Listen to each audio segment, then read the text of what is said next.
بسم اللہ الرحمن الرحیم۔ الحمد للہ رب العالمین، والصلاة والسلام علی سید الانبیاء والمرسلین، سیدنا و نبینا و مولانا محمد وعلی آلہ و اصحابہ اجمعین۔ اما بعد، فعن صہیب رضی اللہ تعالی عنہ قال قال رسول اللہ صلی اللہ علیہ وسلم: عجبا لامر المؤمن ان امرہ کلہ لہ خیر وليس ذلك لأحد الا للمؤمن ان اصابته سراء شکر وإن فكان خيرا له وَإِنْ أَصَابَتْهُ ضَرَّاءُ صَبَرَ فَكَانَ خَيْرًا لَهُ رواہ مسلم۔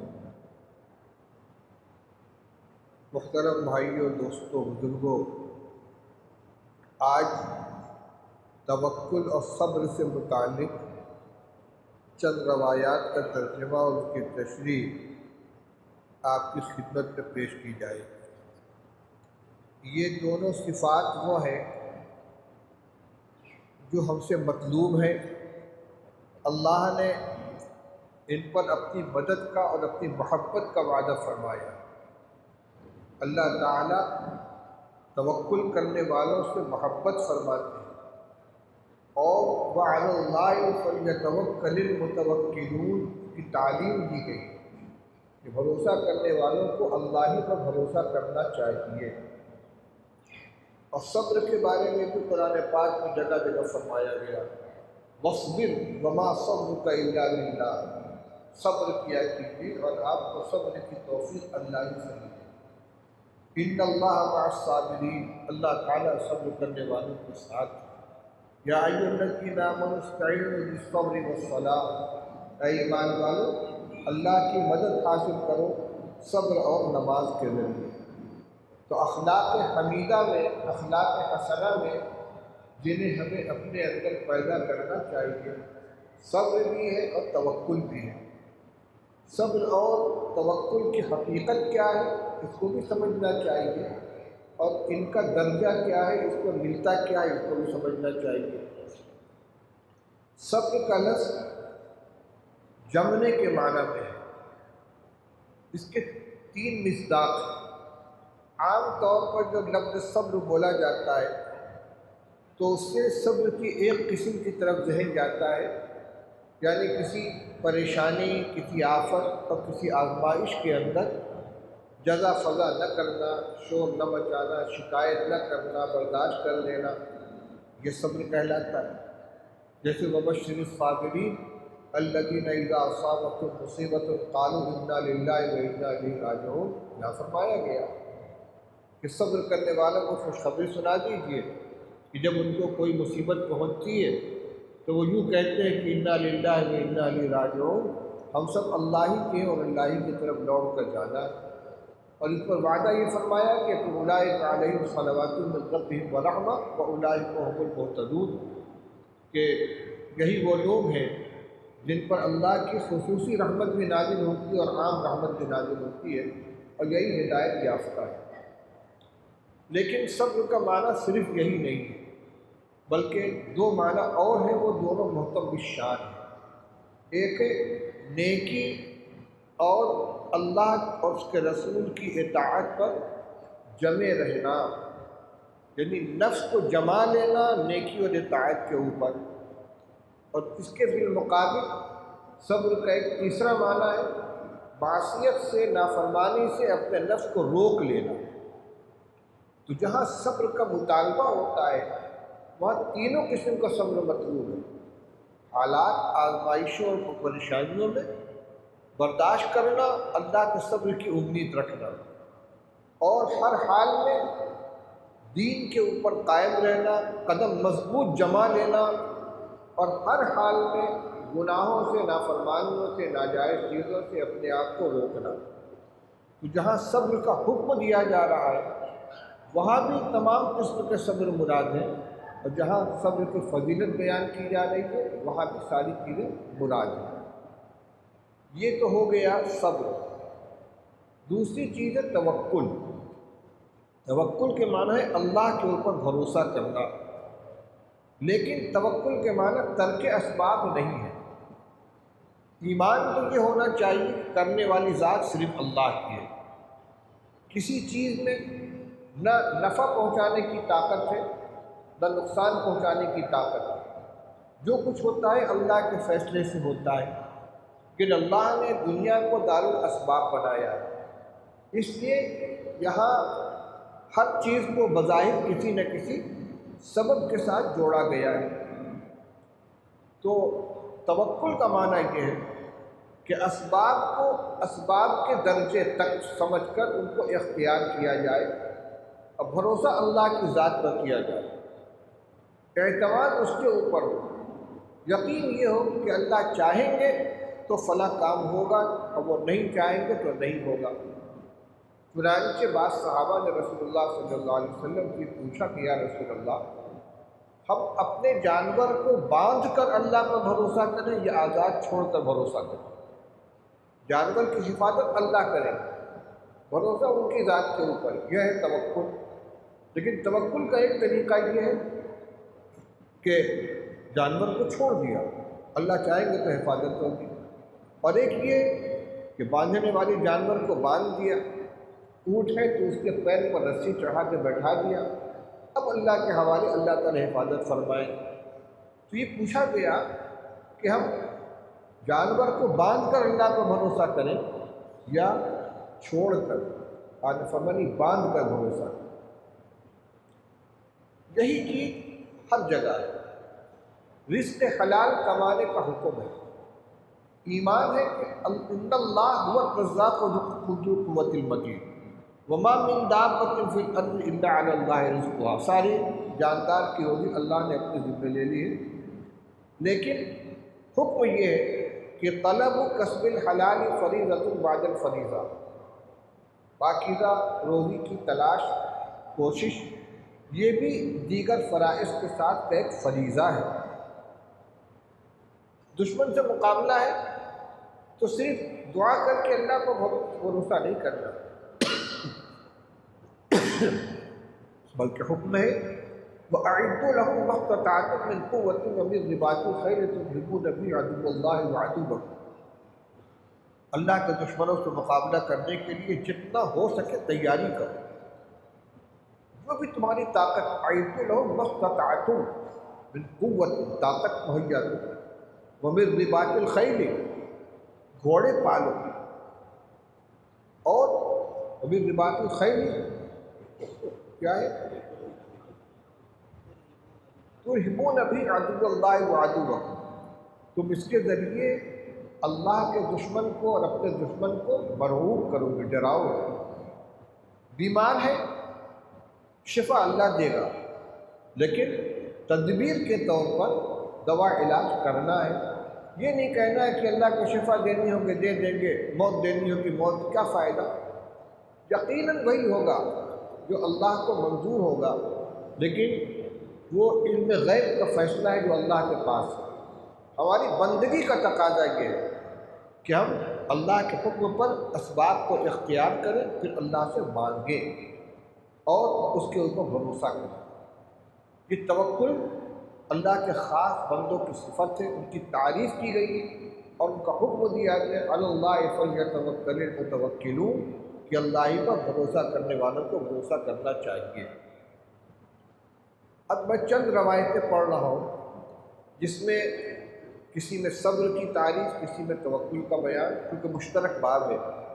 ابھی جو روایت میں نے پڑھی آپ کے سامنے، یہ حضرت صہیب رومی رضی اللہ تعالیٰ عنہ کی حدیث ہے، عجیب شان کی روایت ہے۔ فرماتے ہیں کہ رسول اللہ صلی اللہ علیہ وسلم نے ارشاد فرمایا عجبا لامر المومن، مومن کا بھی عجیب حال ہے، ان امرہ کلہ لہ خیر، ہر معاملہ بندے کے حق میں نتیجے کے اعتبار سے خیر ہے، ولیس ذلک لأحد الا للمؤمن، اور یہ چیز مسلمان کے علاوہ کسی کو حاصل نہیں، غربت بھی خیر، خوشحالی بھی خیر، بیماری بھی خیر، شفا بھی خیر، تنگ دستی بھی خیر، غنا بھی خیر، غم بھی خیر، خوشی بھی خیر۔ یہ شان سوائے مومن کے کسی کو حاصل نہیں، لیکن ان کا خیر ہونا اس عمل کے ساتھ شامل ہو کر ہے جس کا تذکرہ آگے آ رہا ہے۔ یہ خیر کب بنے گی؟ پہلے تو آپ نے فرمایا کہ مومن کا عجیب حال ہے۔ یہ عجب کا لفظ پسندیدگی کے اظہار کے لیے، یہ عجیب حال ہے، بہت عمدہ حال ہے کہ اس کا ہر حال اس کے حق میں خیر بن جاتا ہے، اور یہ چیز مومن کے علاوہ کسی کو حاصل نہیں ہے۔ پھر اس کی آپ نے تشریح فرمائی، ان اصابت السراء شکر فکان خیرا لہ۔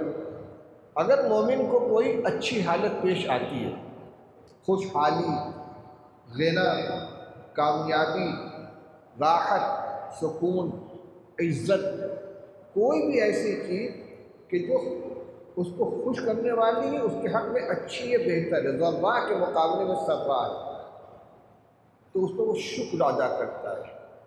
تو شکر ادا کرنے کی وجہ سے یہ حالت اس کے حق میں خیر بن جاتی ہے۔ تو دیکھیے، خوشحالی اور اچھی حالت خیر بنی، لیکن کب بنی؟ جب اس کے ساتھ شکر ادا کیا گیا، یعنی اس کی فوراً ذہن اس طرف گیا کہ یہ جو کچھ ملا ہے یہ اللہ کی عطا ہے، اس کے کرم سے ہمیں یہ چیز ملی ہے، لہذا ہمیں اترانا نہیں چاہیے، اللہ کا شکر ادا کرنا چاہیے۔ اور شکر بھی اپنے تینوں مفہوم کے اعتبار سے، زبان سے بھی الحمدللہ کہیں، دل میں بھی اللہ کا احسان مانے، اور عمل بھی وہ کرے جو اللہ کو راضی کرنے والا ہو۔ شکر کی یہی تعریف کی گئی کہ اللہ کی تعریف کرنا، اس کے نعمت کا اعتراف کرنا، زبان سے بھی اور دل سے بھی اور عمل سے بھی۔ افادتکم النعماء منی ثلاثۃ یدی ولسانی والفؤاد المحجبہ۔ تمہارے احسان نے میری تین چیزیں تمہاری بنا دی، میرا ہاتھ یعنی اعلی عمل، لسانی میری زبان، اور سینے میں چھپا ہوا دل۔ تو نعمت جب ملے تو آدمی اترائے نہیں، فوراً اللہ تیرا شکر، اللہ تو نے مجھے یہ نعمت عطا فرمائی۔ پھر اس پر ایک مزید انعام ہے، لئن شکرتم لأزیدنکم، اگر تم شکر ادا کرو گے تو ہم ضرور ضرور نعمت میں اضافہ کریں گے۔ وَلَئِن كَفَرْتُمْ إِنَّ عَذَابِي لَشَدِيدٌ، اور ناشکری کرو گے تو ہماری سزا بھی بہت سخت ہے۔ قارون بڑا دولت مند تھا نا، مثال دی جاتی ہے اس کی، اتنا دولت مند تھا کہ قرآن یہ کہتا ہے کہ اس کے خزانے جن کمروں کے اندر، جن خزانوں میں رکھے ہوئے تھے، اس کے تالے کی چابیاں اٹھانے سے ایک طاقتور جماعت تھک جاتی تھی، صرف خزانے کی چابیاں اٹھانے سے۔ لیکن جب اس سے کہا گیا ابتغی فیما آتاک اللہ الدار الآخرۃ ولا تنس نصیبک من الدنیا واحسن کما احسن اللہ الیک، اسے کیا کہا گیا؟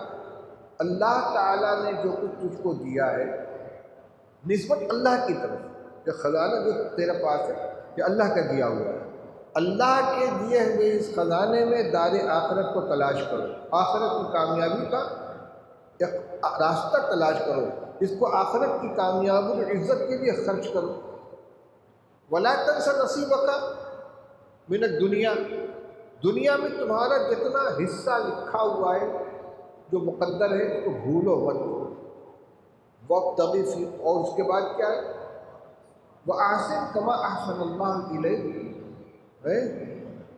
وَلَا تَبْغِ الْفَسَادَ فِي الْأَرْضِ، زمین میں فساد مت بچاؤ، اس لیے کہ مال جب زیادہ ہو جاتا ہے اور اس کے ساتھ دینداری نہیں ہوتی تو تکبر آتا ہے، شر و فساد کا مزاج بن جاتا ہے۔ زمین میں فساد مت بچا، اور یہ کہ احسن کما احسن اللہ الیک، جیسے اللہ نے تیرے ساتھ احسان کا معاملہ کیا ہے، تجھے نوازا ہے، تو اللہ کے بندوں کو نواز۔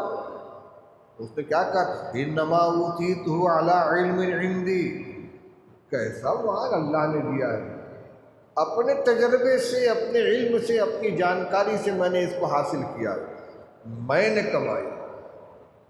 کہا یہ گیا تھا اللہ نے جو دیا ہے، اس کے ساتھ یہ معاملہ، اس کا میں نے کمایا اپنے تجربے، اپنے علم سے۔ نتیجہ کیا ہوا؟ خسفنا بھی وبدارہ الارض، اس کو، اس کے سارے خزانوں کو، سب کو زمین میں دھسا دیا گیا، قیامت تک وہ اسی کے اندر اوپر نیچے ہوتا رہے گا۔ تو دیکھیے خیر اللہ کی طرف سے جب ملے تو اترانا نہیں، فوراً نسبت کی جائے اللہ کی طرف، دل سے بھی، قلب سے بھی، اور دماغ اور زبان سے بھی، اور اللہ کا شکر ادا کیا جائے، تو یہ دولت قارون کی طرح عذاب کا سبب نہیں بنے گی، بلکہ ترقی درجات کا سبب بنے گی۔ جیسے کہ حضرت عثمان غنی، حضرت عبد الرحمن بن عوف، حضرت صدیق اکبر جیسے صحابہ کے لیے بنی کہ جو کچھ اللہ نے دیا اس کو اللہ کی رضا کے لیے خرچ کیا، اس پر شکر ادا کیا۔ اور آگے فرمایا وَإِنْ أَصَابَتْهُ ضَرَّاءٌ صَبَرَ فَكَانَ خَيْرًا لَهُ، اور اگر اسے کبھی کوئی پریشانی آتی ہے، تکلیف کی حالت پیش آتی ہے تو صبر کرتا ہے۔ اللہ کی مرضی یہی تھی، اللہ نے میرے اوپر یہ حال ڈالا ہے، اللہ اس کا ہم کو اجر عطا فرمائے گا، اِنَّا لِلَّهِ وَإِنَّا إِلَيْهِ رَاجِعُونَ۔ اور ان حالات کی بنا پر اس کا قدم دین سے بچلتا نہیں، جزا فضا نہیں کرتا، برداشت کرتا ہے، اس معنی میں صبر ہے، اور دین پر قائم رہتا ہے۔ تنگی آئی تو سودی قرض نہیں لیتا، لون نہیں لیتا، فاقہ برداشت کر لیتا، یہ دین پر جمے رہنا، گناہ سے اپنے آپ کو روکنا، نیکی پر جمے رہنا، ہر طرح کا صبر کرتا ہے، تو کیا ہوتا ہے؟ وَكَانَ خَيْرًا لَهُ، یہ اس کے حق میں خیر بن جاتا ہے۔ تو پریشانی بھی صبر کی بنا پر خیر بن گئی، اور خوشحالی بھی شکر کی بنا پر خیر بن گئی۔ رسول اللہ صلی اللہ علیہ وسلم نے فرمایا، اس روایت میں جو فرمایا کہ اچھائی بھی اس کے حق میں خیر بن گئی، پریشانی بھی اس کے حق میں خیر بن گئی، اس سے ہمیں ایک سبق ملتا ہے۔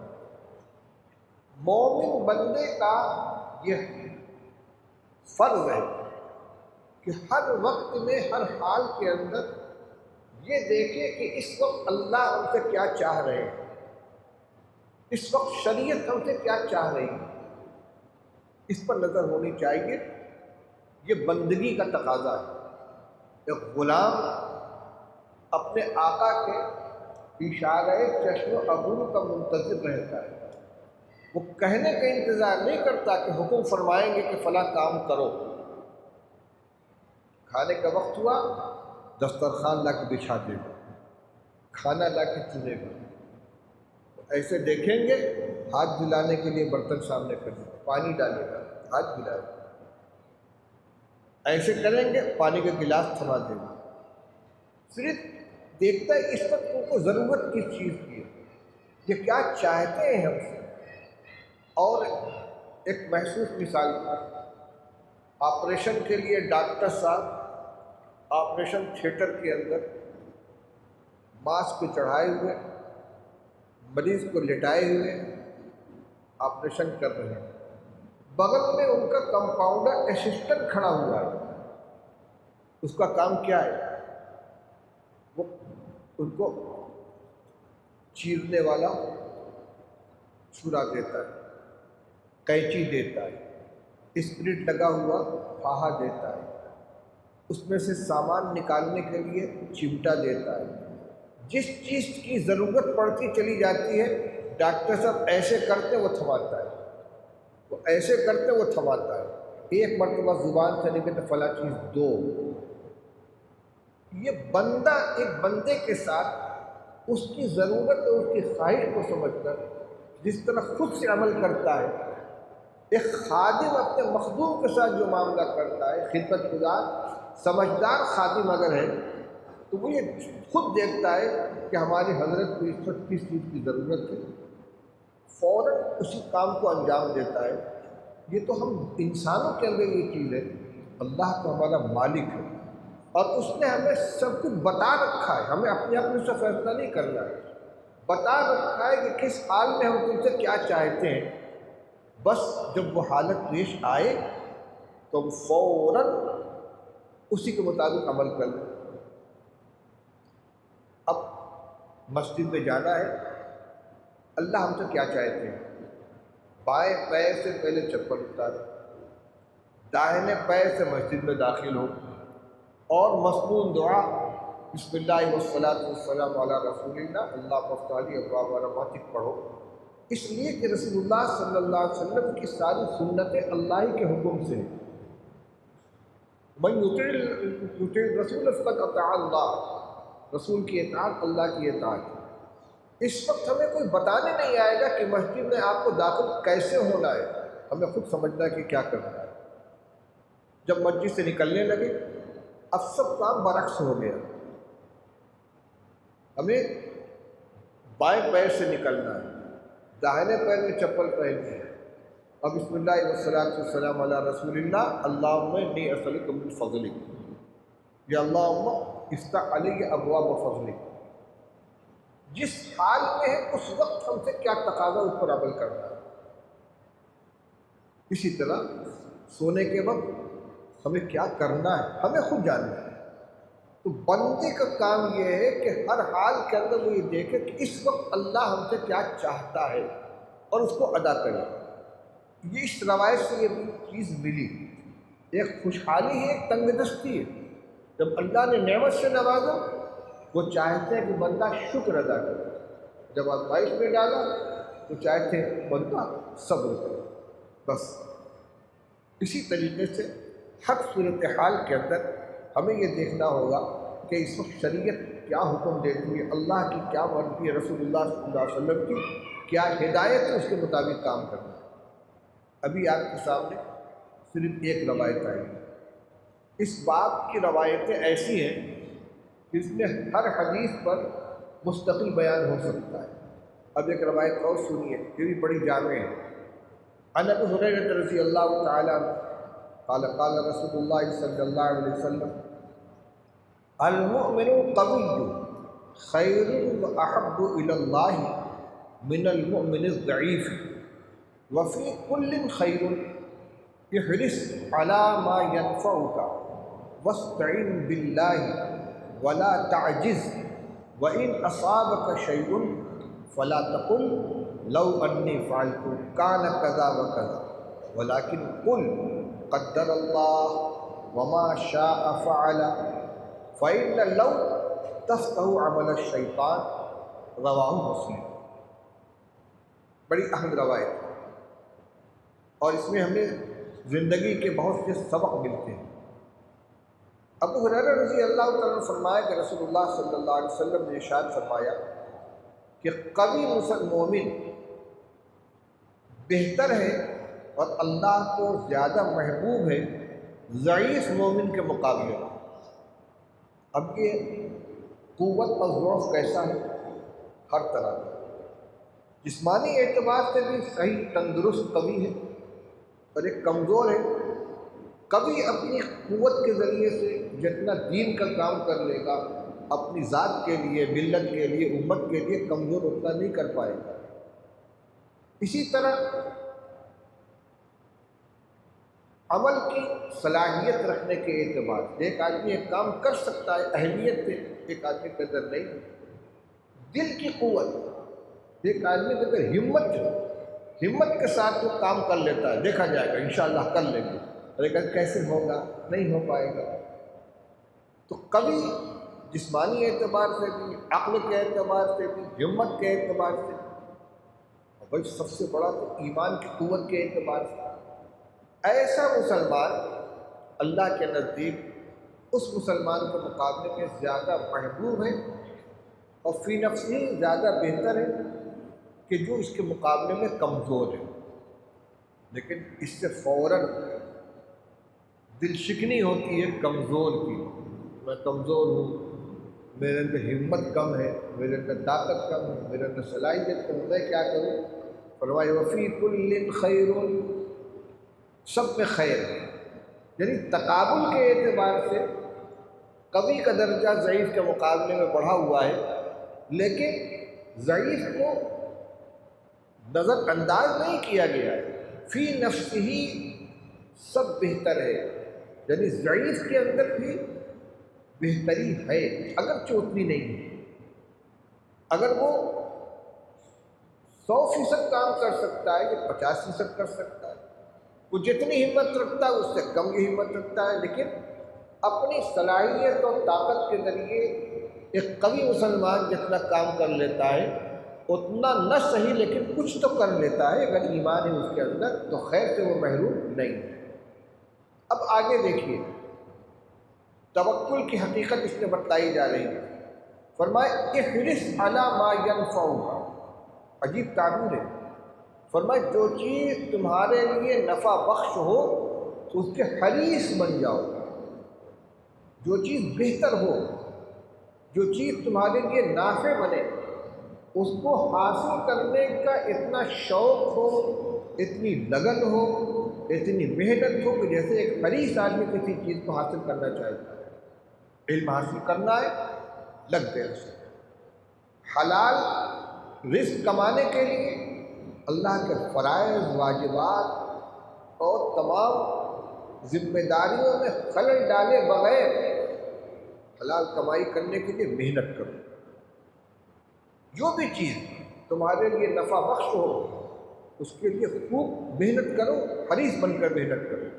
ولا تعجز واستعن باللہ، اور اللہ سے مدد طلب کرو، یعنی اسباب اختیار کرو، یہ تو ہوا عمل کی حص، اور دعا اللہ سے کرو کہ اللہ میں نے ظاہری شکل بنا دی ہے، اس میں اثر پیدا کرنا آپ کا کام ہے، آپ اس کو کامیابی عطا فرمائیے۔ دکان لگا کر بیٹھ گئے کہ اللہ روزی عطا فرمائے، برکت والی حلال روزی عطا فرمائے، مانگے اللہ سے، بھروسہ اپنی قوت پر نہ ہو کہ میں نے یہ کیا اب یہ ہو جائے، نہیں، عمل کے درجے میں، اسباب کے درجے میں جو چیز نفع بخش ہو خوب شوق کے ساتھ اس کو پورا کرو، اور نتیجے کے سلسلے میں اللہ کو بھروسہ کرو، اس سے مدد مانگو۔ واستعن باللہ، اللہ سے مدد مانگو۔ فرمایا ولا تعجز، عاجز بن کر مت بیٹھو، ہمارے کرنے سے کیا ہوتا ہے، روزی تو اللہ کے ہاتھ میں ہے، ہم کیا کریں گے، ہمارے کرنے سے کیا ہوتا ہے، شفا تو اللہ کے ہاتھ میں ہے۔ نہیں، آسمان سے چھپر سے روزی نہیں برسے گی، کام کرو، شفا دیں گے اللہ تعالیٰ، ان کو قدرت ہے بغیر کسی ذریعے، لیکن حکم ہے علاج کرو، دوا کرو، جس چیز کا جو ذریعہ ہے، جو سبب ہے اس کو اختیار کرو، عاجز اور ناکارہ بن کر مت بیٹھو۔ دشمن حملہ آور ہو گیا تو عاجز بن کر مت بیٹھو، اپنا دفاع کرو جتنی اللہ نے طاقت عطا فرمائی ہے۔ فرمایا عاجز مت بنو۔ یہ تو ہوا نتیجہ سامنے آنے سے پہلے۔ فرمایا وَإِنْ أَصَابَكَ شَيْءٌ فَلَا تَقُلْ لَوْ أَنِّي فَعَلْتُ كَانَ كَذَا وَكَذَا، لیکن اگر تمہیں کوئی چیز پیش آ جائے، نقصان ہو جائے، موت ہو جائے مریض کی، تو یہ مت کہو کہ اگر میں ایسا کر لیتا تو ایسا ہو جاتا۔ دیکھیے کہاں سے نفس پکڑی جا رہی ہے اور ہماری کن کن خرابیوں کی نشاندہی کی جا رہی ہے۔ فرما نتیجہ سامنے آ گیا، اب ہماری مرضی کے خلاف آیا۔ بیمار تھا، ایک ڈاکٹر کو دکھایا، نہیں بچ سکا، آکسیجن کا سلنڈر نہیں مل پایا وقت پر، ورنہ بچ جاتا۔ فلاں بڑے اسپتال میں لے کر نہیں گئے، وہاں جاتے تو جان بچ جاتی۔ فلاں ڈاکٹر کو نہیں دکھلایا ورنہ بچ جاتا۔ اب نہیں کہنا ہے، اس لیے کہ مرنا اس کا طے تھا، نتیجہ یہی آنا تھا۔ تو نتیجہ آ جانے کے بعد، نقصان ہو جانے کے بعد یہ تبصرہ کرنا کہ اگر میں یوں کرتا تو یوں ہو جاتا، یوں کرتا تو یوں ہو جاتا۔ اس کا مطلب یہ ہے کہ سارا دار و مدار اسبابی کے اوپر تھا تمہارے نزدیک، اس سبب کا یہ نتیجہ ہوا تو اس سبب کا لازمی طور سے یہ نتیجہ ہوگا۔ فلاں ڈاکٹر کو دکھلاتے تو مرتا نہیں، ایسا مت کہو، بلکہ یوں کہو ولیکن قل قدر اللہ، یوں کہو کہ اللہ نے مقدر میں یہی لکھا تھا، وما شاء فعل، اور اس نے جو چاہا وہ کیا، اپنی مرضی کے مطابق اس نے کیا، ہوگا وہی جو اللہ چاہے۔ وما تشاءون الا ان یشاء اللہ رب العالمین، ہمارا چاہنا بھی اللہ کے چاہنے پر ہے، تو مشیت الہی اخیر میں نتیجہ اسی کے اوپر موقوف ہوتا ہے۔ اب یہ آخری جو ہدایت ہے، ہم لوگ اکثر تبصروں میں اس طرح کے جملے استعمال، فلاں کو نہیں دکھلایا تھا، فلاں ڈاکٹر کو نہیں دکھلایا، فلاں دوا نہیں کھلائی، فلاں سے مشورہ نہیں کیا، نتیجہ سامنے آ جانے کے بعد اس طرح کے تبصرہ کرنے سے منع کیا جا رہا ہے۔ اس وقت کیا کرنا ہے، کیا کرو بھائی، تمہارے بس میں جتنا تھا کہ اللہ کو یہی منظور تھا، قدر اللہ کو یہی ترجمہ ہوا، اللہ کو یہی منظور تھا، جو اس کو منظور تھا وہی ہوا، اور صاف لفظوں میں ما شاء فعل، جو اللہ کو منظور تھا وہ اس نے کیا۔ فرمایا فَإِنَّ لَوْ تَفْقَهُ عَمَلَ الشَّيْطَانِ، یہ لو مت کہو، اگر یوں ہوتا، اگر یوں کرتا، کیونکہ یہ شیطان کا عمل کھول دیتا ہے۔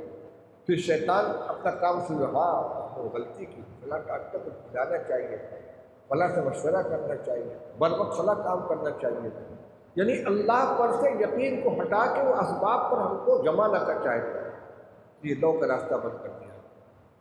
اس میں توکل کی حقیقت سامنے ہمارے آئی کہ کسی بھی کام کے لیے اسباب اختیار کریں اور پوری توجہ کے ساتھ حرص کے ذریعے میں اختیار کریں، لیکن مانگیں پھر اللہ سے، نتیجہ اس کے اوپر چھوڑ دیں اور اس پر بھروسہ کر کے بیٹھیں، لیکن اسباب اختیار کرنے کے بعد اب پھر جو نتیجہ پیش آئے سامنے آئے تو یہی اللہ کو یہی منظور ہے۔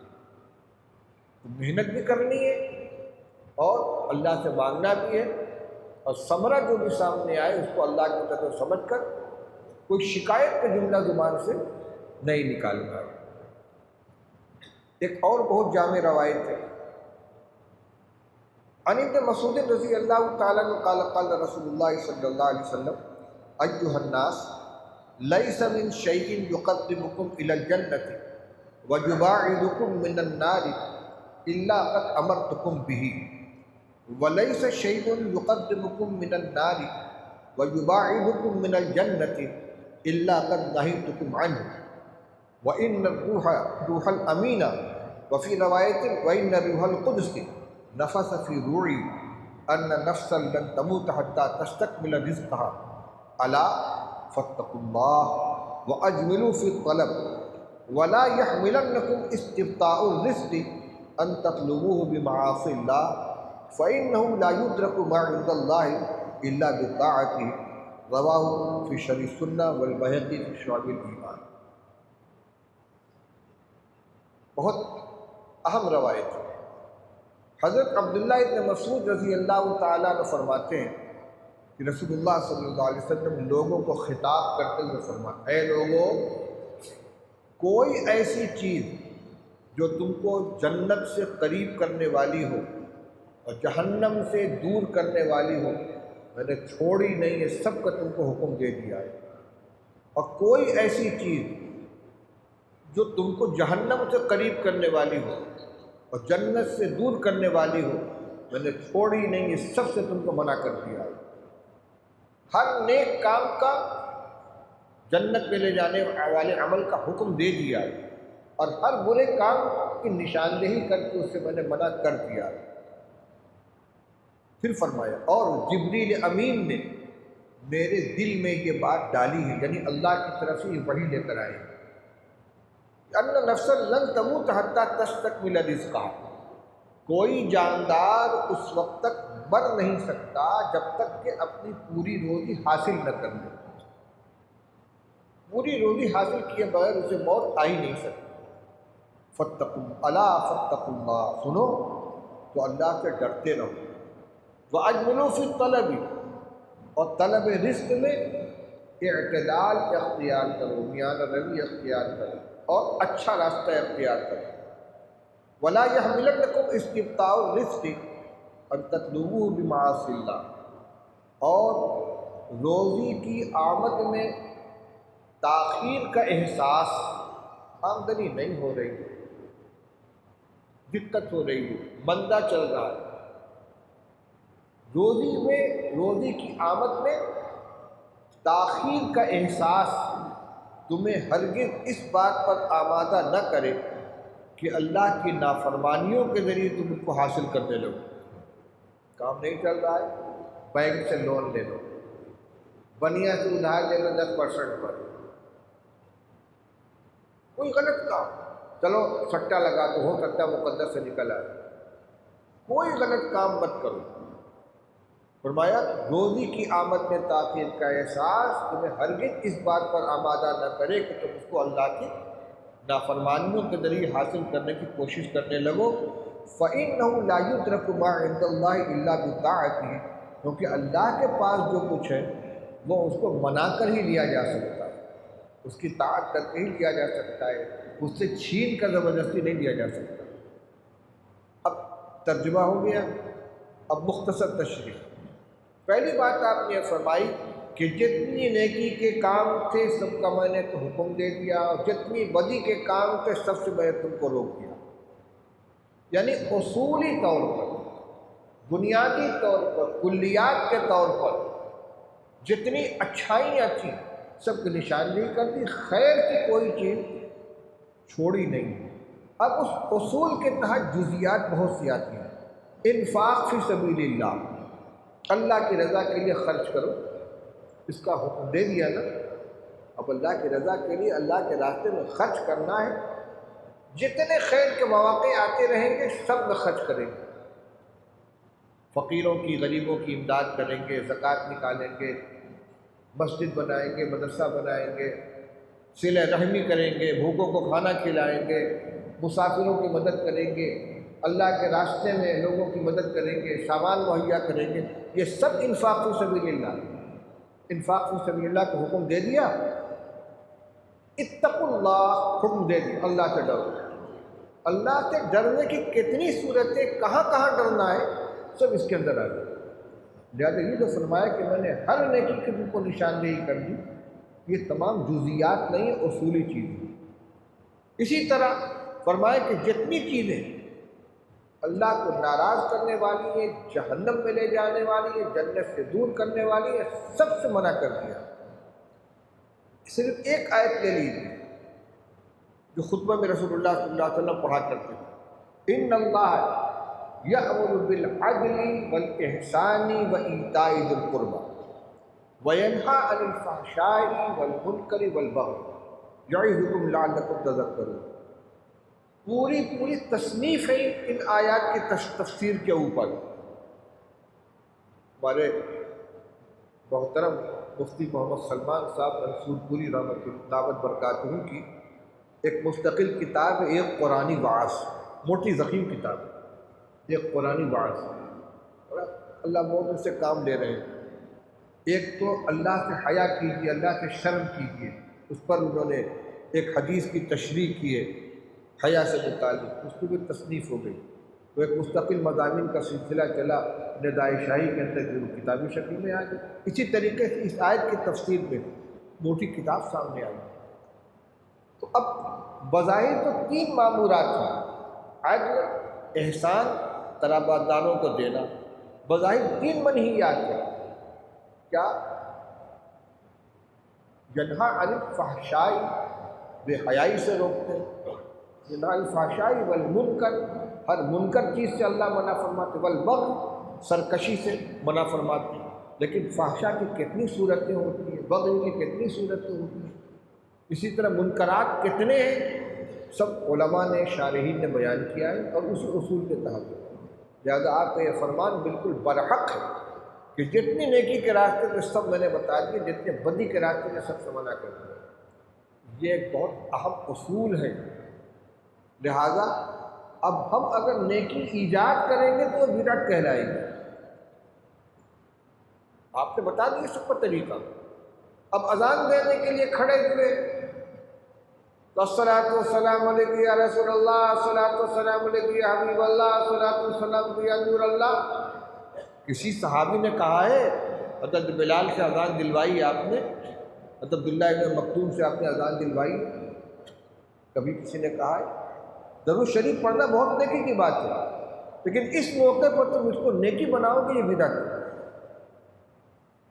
آپ دیکھ لیجئے مشکات شریفی میں روایت ہے، ایک صاحب عبداللہ ابن عباس رضی اللہ تعالیٰ عنہ کے سامنے بیٹھے ہوئے تھے، ان کو چھینک آئی، ان کا السلام علیکم،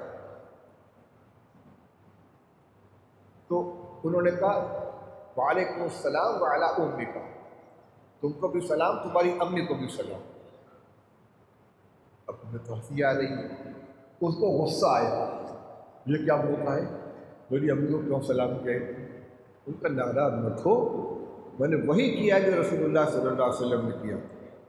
ایک شخص کو چھینک آئی، اس نے کہا السلام علیکم، کہا کہ وعلیکم السلام وعلی امک۔ اس میں تعلیم کیا ہے؟ تعلیم یہ ہے کہ چھینکنے کے موقع پر السلام علیکم کہنا بالکل بے محل ہے، سلام کا یہ موقع نہیں، سلام ملاقات کو کیا جائے، چھینک آئے تو الحمدللہ کہو۔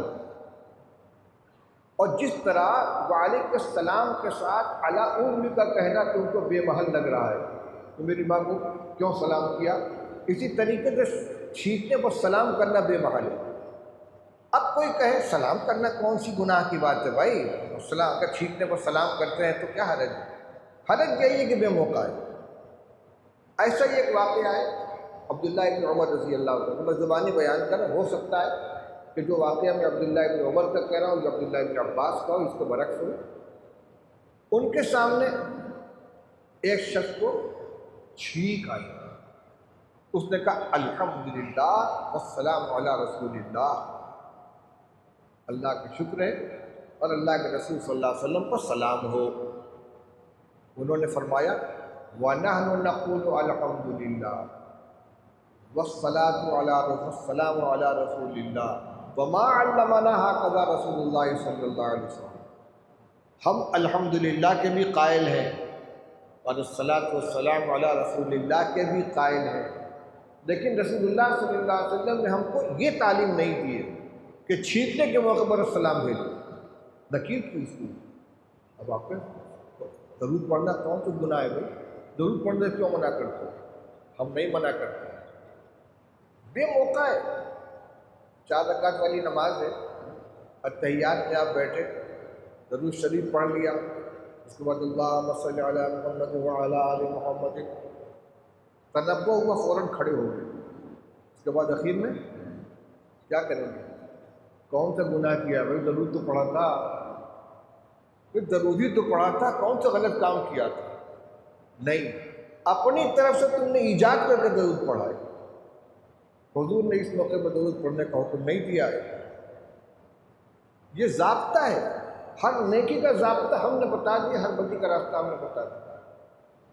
عید کا دن تھا، حضرت علی رضی اللہ تعالیٰ عنہ عیدگاہ میں تشریف لائے، خطبہ دینے کے لیے کھڑے ہوئے، ایک سال میں کھڑے ہو کے نیت بانی، تو میں یہ نماز کا وقت نہیں ہے۔ اس نے کہا انی اعلم ان اللہ لا یعذب بالصلاۃ، حضرت میں جانتا ہوں اللہ تعالیٰ نماز پڑھنے پر عذاب نہیں دیں گے، وہ میں بھی جانتا ہوں کہ اللہ تعالیٰ نماز پڑھنے پر عذاب نہیں دیں گے، لیکن رسول اللہ صلی اللہ علیہ وسلم نے عیدین کے ساتھ عیدگاہ میں نہ پہلے نماز پڑھی کہ نہ بعد میں نماز پڑھی، حضور کے طریقے سے الگ بیٹھ جائے۔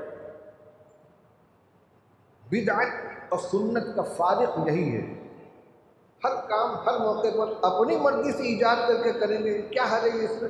حرج یہی ہے کہ منع کیا گیا، ہم نے جیسے کہا ویسے کرو، جتنی خیر کی چیزیں ہیں ہم نے سب کی نشاندہی کر دی ہے، اور جتنی بدی کی چیزیں ہم نے سب کی نشاندہی کر دی ہے، تم ایجاد مت کرو، بدعت ایجادی کا تو نام ہے، من احدث فی امرنا ھذا ما لیس منہ فہو رد، حضور نے فرمایا ہمارے اس دین کے اندر جو شخص نئی چیز پیدا کرے گا وہ ہم میں سے نہیں ہے، اور وہ رد کر دی جائے گی، فہو رد، کتنی اچھی چیز اس نے ایجاد کی ہو، لیکن اگر حضور صلی اللہ علیہ وسلم کے بتائے ہوئے ضابطے سے الگ ہے وہ قابل قبول نہیں ہے۔ میں نے 3 مثالیں، صرف 4 مثالیں آپ کے سامنے پیش کی ہیں، تلاش کریں گے تو ہر بدعت کے اندر یہی چیز نکلے گی۔ اب آگے آئیے، آپ نے فرمایا کہ روح الامین نے میرے دل میں یہ بات ڈالی ہے کہ کوئی جاندار اس وقت تک مرے گا نہیں جب تک کہ اپنی پوری روزی حاصل نہ کر لے۔ شرح عقائد میں جو عقائد لکھے ہوئے ہیں، بنیادی عقیدے، اس میں ایک عقیدہ یہ بھی ہے کہ جس طرح اذا جاء اجلهم لا یستأخرون ساعۃ ولا یستقدمون، کہ کوئی بندہ جتنی عمر لے کر اللہ کی طرف سے آیا ہے، اس کے مرنے کا جو وقت طے کر دیا گیا ہے، اس سے ایک گھڑی پہلے بھی نہیں مر سکتا اور ایک گھڑی بعد بھی نہیں مر سکتا۔ اسی طرح یہ بھی عقیدہ اور شرع عقائد میں لکھا ہوا ہے کہ یہ بھی ناممکن ہے کہ کوئی شخص اپنی روزی نہ کھائے، اور یہ بھی ناممکن ہے کہ کوئی کسی دوسرے کی روزی کھا جائے۔ جس کی جتنی روزی اس کو مل کر رہے گی۔ اور احادیث کی کتب میں بندے انسان کی تخلیق کے جو مراحل بیان کیے گئے ہیں، اس میں یہ ہے کہ جب نطفہ آتا ہے رحم کے اندر تو فرشتہ پوچھتا ہے یا رب نطفۃ، کہ اللہ نطفہ ہے یعنی کیا حکم ہے؟ اس کو باقی رکھنا ہے، ضائع کر دینا ہے؟ حکم ہوتا ہے باقی رکھتا ہے۔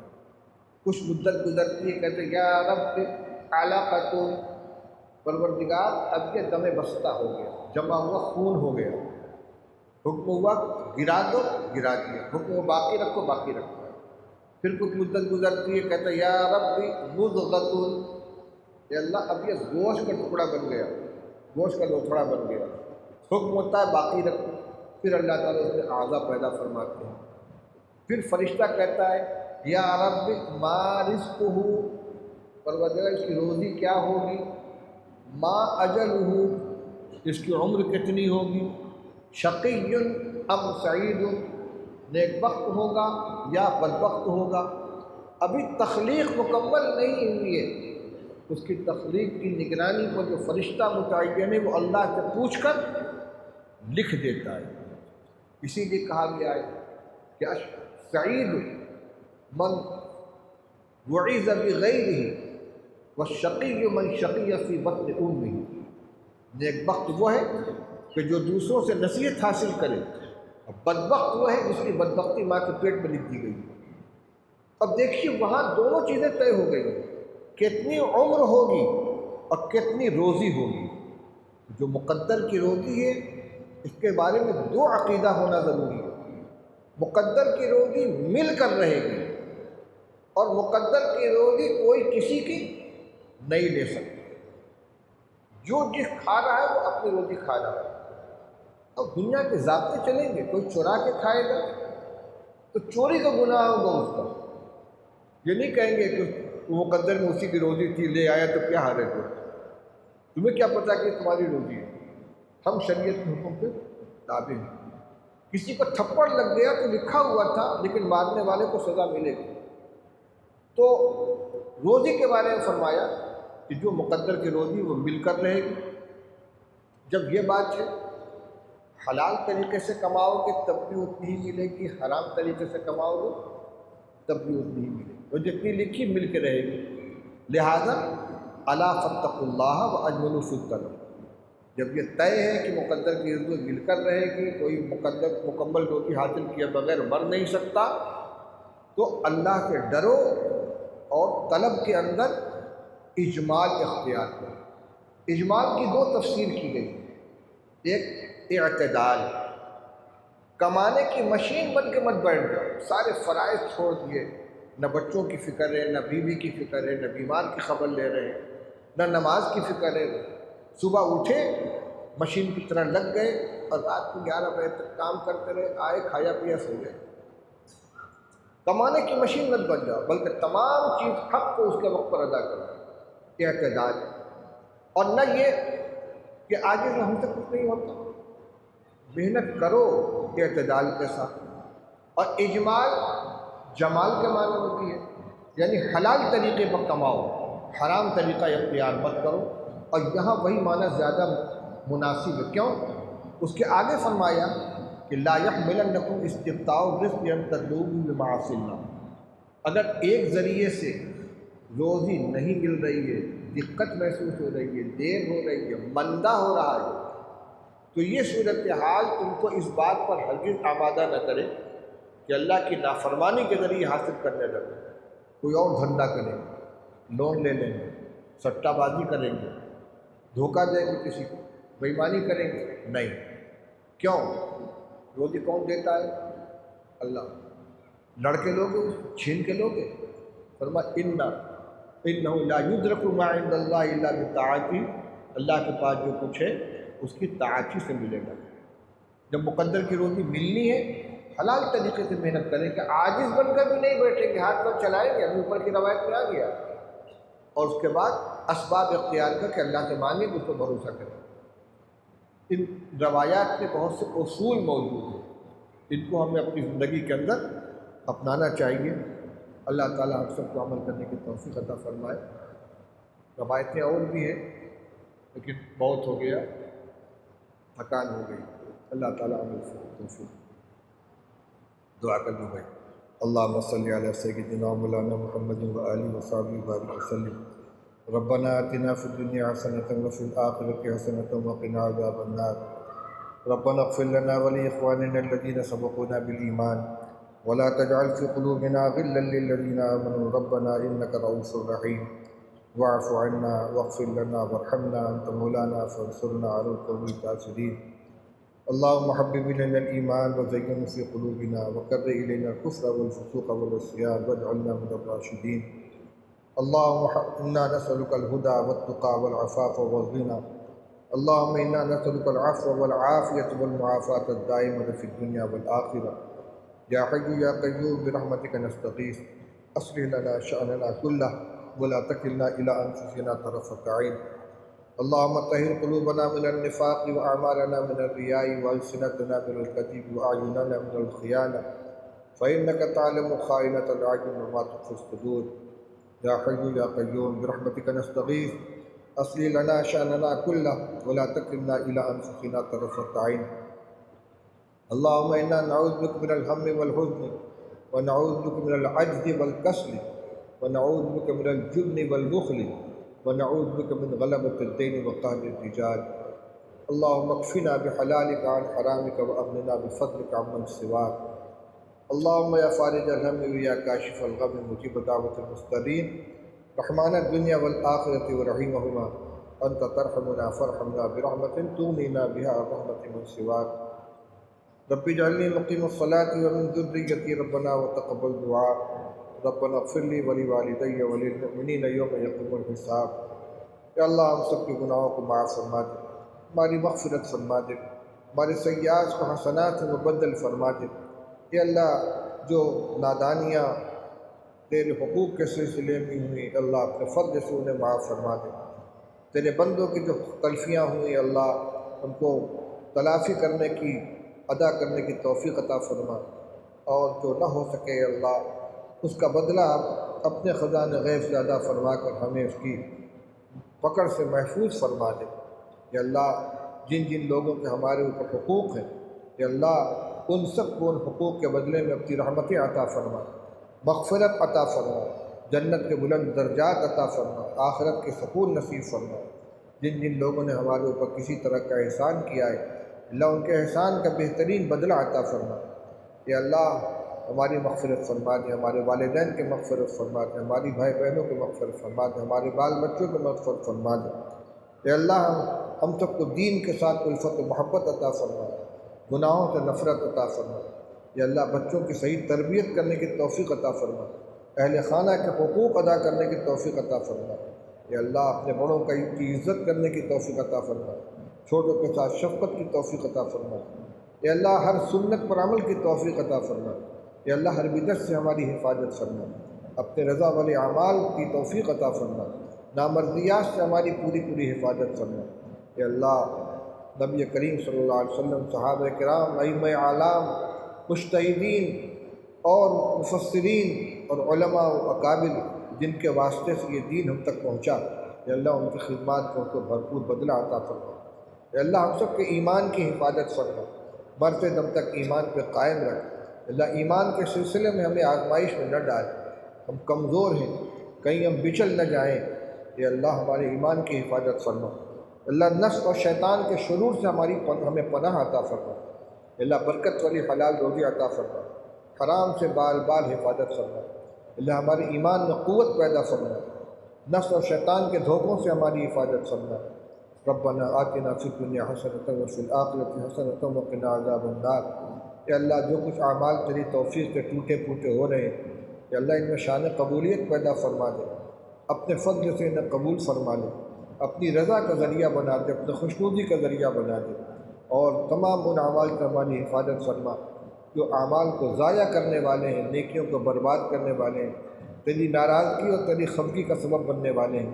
یہ اللہ حرام سے ہماری حفاظت فرما، حلال میں ہمیں برکت عطا فرما، علم نافع عطا فرما، عمل صالح کی توفیق عطا فرما، آخرت کی فکر نصیب فرما، موت تک ایمان پہ ہمیں قائم رکھ اور ایمان پر ہم سب کا خاتمہ مقدر فرما، آنے والی تمام منزلوں کو آسان فرما، موت کی سختی سے نجات عطا فرما، قبر کے برزخ کے عذاب سے حفاظت فرما، محشر کے مسئلے کو آسان فرما، حضرت نبی کریم صلی اللہ علیہ وسلم کے دست مبارک سے جام کوثر نصیب فرما، آپ کی شفاعت کبریٰ میں ہمیں حصہ نصیب فرما۔